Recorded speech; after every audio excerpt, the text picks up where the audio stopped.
Alright, hey, what's up guys, it's your boy Jay, the Motor Marauder, back again with another video. Hopefully the angle is right. I don't know if this is the right angle, so maybe you guys are seeing a bit of the bike, maybe you guys aren't. Hopefully you guys are. Anyways, it's a nice cold, brisk, wet day today. Bike is getting soaked, but there's no rain, so I'm not getting soaked. Bike is definitely going to need a wash in a bit. Tires are cold, so I can't have too much fun right now.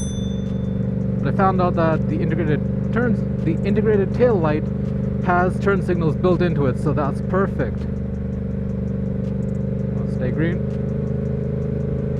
Let's go. Anyways, I need to wear a ski mask now, a balaclava. I feel cold on my chin. I actually do feel really cold. Last time I was wearing a bandana and it got rid of the wind chill, but right now I'm not, and man, it's freezing my neck. It's freezing my neck so much right now. It's a cold day. Tires are a little bit more warm.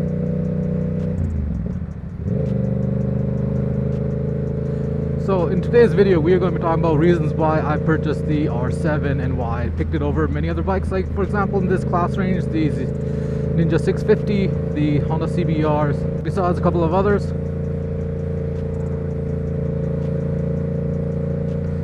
And I'm just going to go over a couple of reasons why I chose this over those. First one, straight to the point.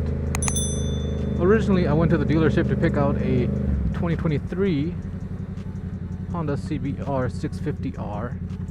I found one in there I liked. It was about the same price as the R7. However, when I got there, it wasn't in stock. It was sold already. So I was looking at other options. For bikes that I could use, and I was looking at Honda CBR 500Rs that were there, MT-07, a GSX S750 for naked bikes. There was also a Yamaha Striker 2017. 1300cc, I believe it is, and it wasn't a good option too. It was within the same price range. And there was this, the R7. This was a used one.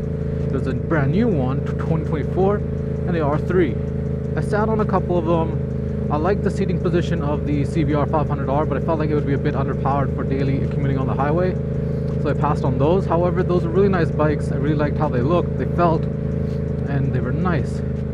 Now, the salesman, the dealer,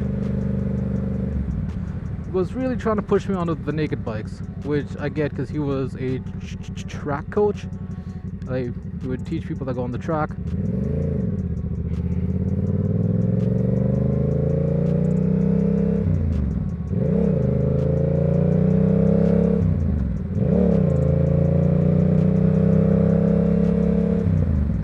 And he was really saying those are safer than a sport bike. The fairing is all in all is a better seating position.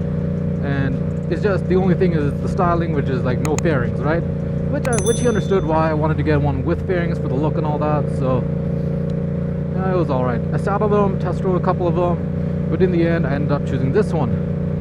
Originally, I really wanted to go for a CBR 650R, but that wasn't there, and a new one would have been slightly more expensive. So was out of my budget. This, however, was in my budget, so I got this. Why did I choose over a cruiser? Well, the Marauder is still here. I'm not getting rid of the Marauder. The Marauder is still going to be in the fleet for as long as I can keep it in the fleet. If financially I need to get rid of it or some other things, I will.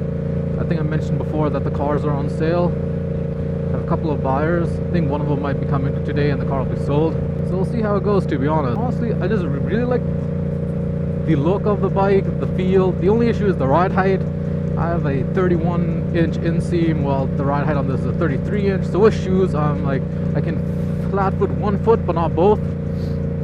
So that's a thing. I can't really grow a few more inches, can I? That's the only downside I see is the ride height.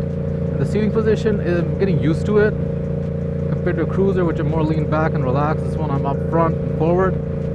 So getting used to that, and the clutch, getting the shifter, the foot position, get used to that. This is all new too, but I'm getting used to it. So that's pretty much the few reasons why I chose this over other bikes. I was going to see the Ninja 650. There was one on sale at a dealership near my workplace, but I ended up not going there in time. It was during Christmas holidays. I wanted to get it before Christmas, and I wouldn't have been able to get to that dealership in time. another stretch of road, you know what it means. I knew I wasn't going for a naked bike or another cruiser. Standard bikes were an option too, but I really like the styling of this because I'm thinking on a business terms. A lot of people do have this bike. They like this model, the platform, the YZF, the R7, the R3, the R1, the R1M, and now the R9 by Yamaha. A lot of people like these just like the Ninjas. But if I was going to get the Ninja, I would have probably gone with the ZX6R, but that was a bit out of budget. This was basically, it all ended up being, this was in budget and was sport bike, so ended up being the best option. So yeah, that's pretty much it for this video, guys. Hopefully you guys enjoyed it. There wasn't really anything else. If anything, I wanted it to be in red, but it wasn't in red. There was just this purple blue, so it is what it is. So hopefully you guys enjoyed it, and I'll catch you on the next video. All right, see ya.